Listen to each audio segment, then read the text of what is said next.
In this episode I'll prepare torta ricciolina, an interesting cake made with egg pasta. The result is a super crunchy airy texture which will blow your ears.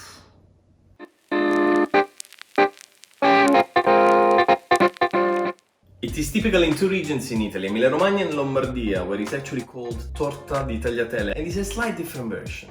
I chose torta ricciolina because, as close as it may look to Konofa, which Sarah prepared in the previous episode, it actually tastes way different.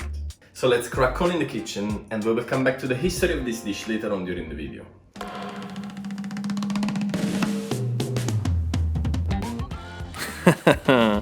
This is going to be a tough recipe. Bringing an old recipe back to life with a little tweak wasn't an easy job, so follow my lead and let's begin with the hazelnut sweet paste. In a large bowl, start by creaming the butter at room temperature until there's no lumps. Then add the icing sugar and salt together, hazelnut flour, the first part of flour, the egg white and start mixing. I always add flour in two parts. This extra step, believe it or not, makes the sweet paste more fragrant and crunchy, other than bready and gummy. Once the first part of flour is fully incorporated and the butter is still very wet, it's time to add the second part of flour, not to overwork the gluten. This is a soft dough because of the natural oils in the hazelnuts, which makes the sweet paste crunchier.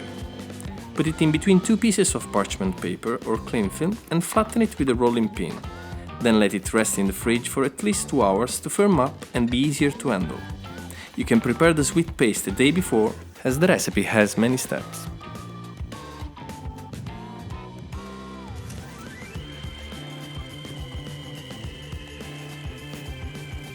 And now it's time for the vanilla eggy pasta. I have a feeling that whoever created this dessert must have had some leftover pasta and decided to put it on the top.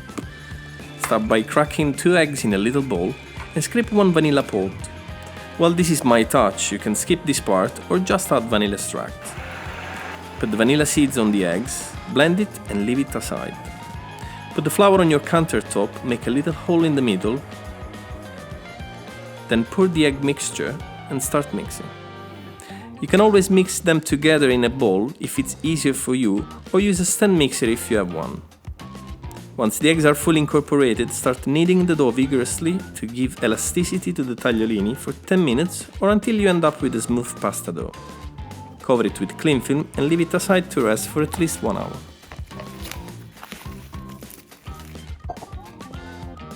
I decided to prepare a delicate and velvety honey sauce just to balance the crunchiness of this tart and to have the smooth creamy texture. Add the cream, milk and honey together in a saucepan and start adding the egg yolk one by one on a medium to low heat. Stir using a silicone spatula. It's the best way of mixing this sauce, specifically as using a whisk will make the sauce airy and not as silky as we want it. Just make sure you constantly stir it and clean the sides, otherwise it can overcook and become lumpy. Cook it until it reaches 82 degrees or until it coats the back of a spoon.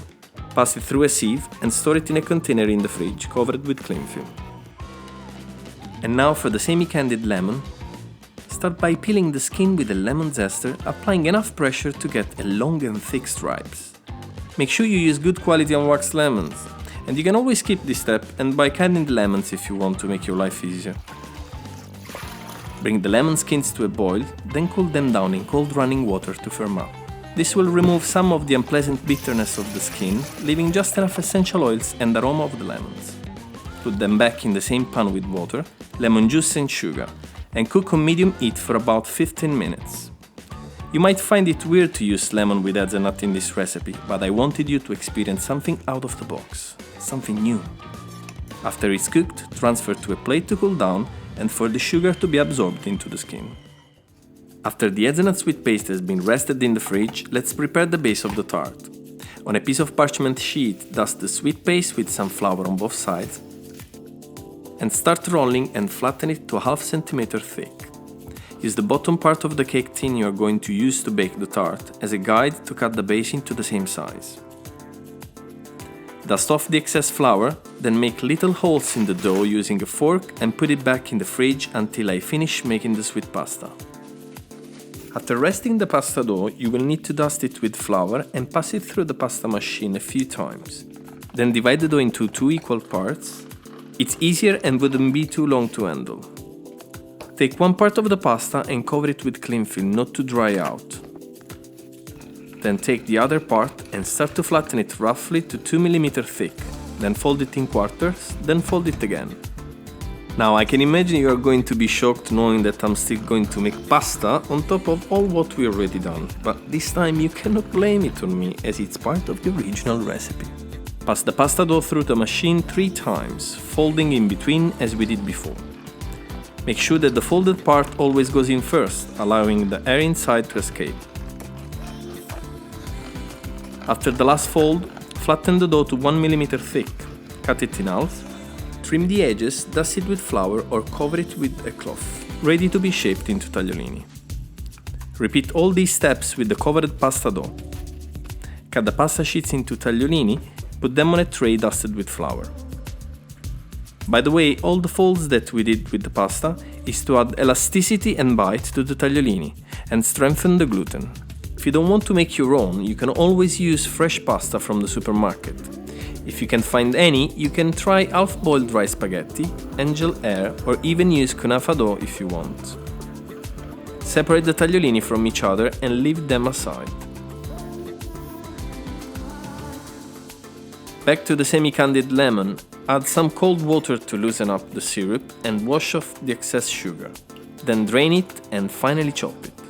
Put it in a large bowl and let's make the filling. Add sugar, ground hazelnut, nipped toasted hazelnut and lemon juice to the chopped lemons and mix very well. We can now assemble the tart. I put the dough from the fridge straight on the cake tin base of camera. Add all the mixture of the sweet paste base and flatten it with a spatula, leaving 1 cm gap all around. As you can see, I used loose base cake tin for presentation reasons, but you can use any glass pie dish. And to finally finish the tart, wrap the tagliolini with melted butter so it would be nicely toasted in the oven. Try to fully coat the pasta and fluff it up as much as you can, as Sarah did in her Konofa, not to stick together. I did this in small amounts at a time because it's always easier to handle the buttered pasta when the butter is still warm. This tart is originally made with ground almond, but I know Sarah loves hazelnut so much, so I wanted to surprise her with such a beautiful combination of hazelnut and lemon. Bake it at 175 degrees for 30 minutes covered with foil, then uncover it and continue baking for a further 25 minutes. Leave it to cool down, then dust it with powdered sugar and serve it with the honey sauce.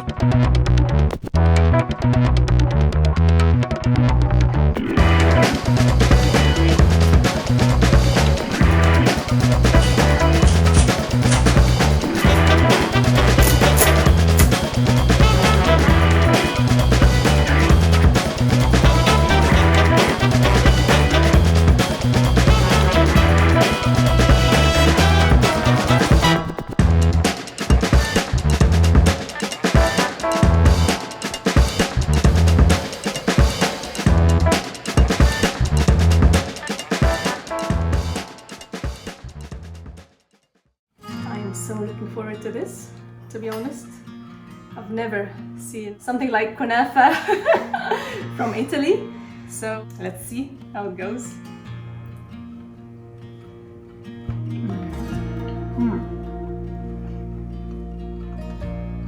I love it, Stefano. I really do. The hazelnut and lemon together. Wow, you nailed it. Seriously, I love it. Super. Thank you.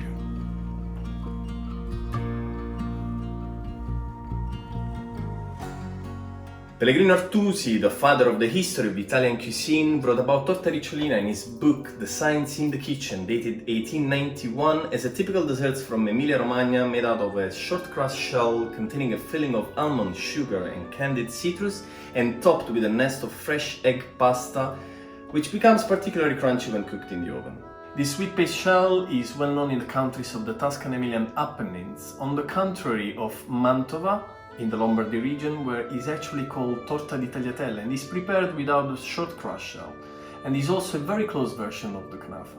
Torta Ricciolina was very widespread in the area of Ferraras, and this ancient cake seems to have Renaissance origins. The tagliolini decorating the top seems to be a tribute to the blonde hair of Lucrezia Borgia, la femme fatale, the Duchess of the Estense Castle of Ferrara. It is also stated that Torta Ricciolina was actually originated in Molinella, around the Bologna area, and is actually the only borough that has registered it. Now, Italy has a long tradition of serving sweetened pasta like the macaroni pie that Jean-Baptiste Labat, French traveler and writer, ate in Sicily in the early 1700s. Back in the Renaissance, pasta was a luxury food and was reserved just for special occasion and sometimes paired with very luxury ingredients like sugar and cinnamon. Now, if you think about it, pasta is naturally sweet. No wonder why in medieval times it was usually paired with spices and sugar. It is only in the later tradition of salting the water and combining it with savory sauces that pasta became one of the most iconic savory dishes that we know nowadays. So pasta is still eaten in Italy in many sweet variations, and Torta Ricciolina is just one of those. The episode today was a tough one to do, I gotta be honest. Please follow all the steps, it's really worth it. Thank you very much for staying with us as well this time, and subscribe to our channel. Like and share. And thank you for the support that you gave it to us so far. Thank you so much for watching. Bye bye. Bye. Yes. Right now.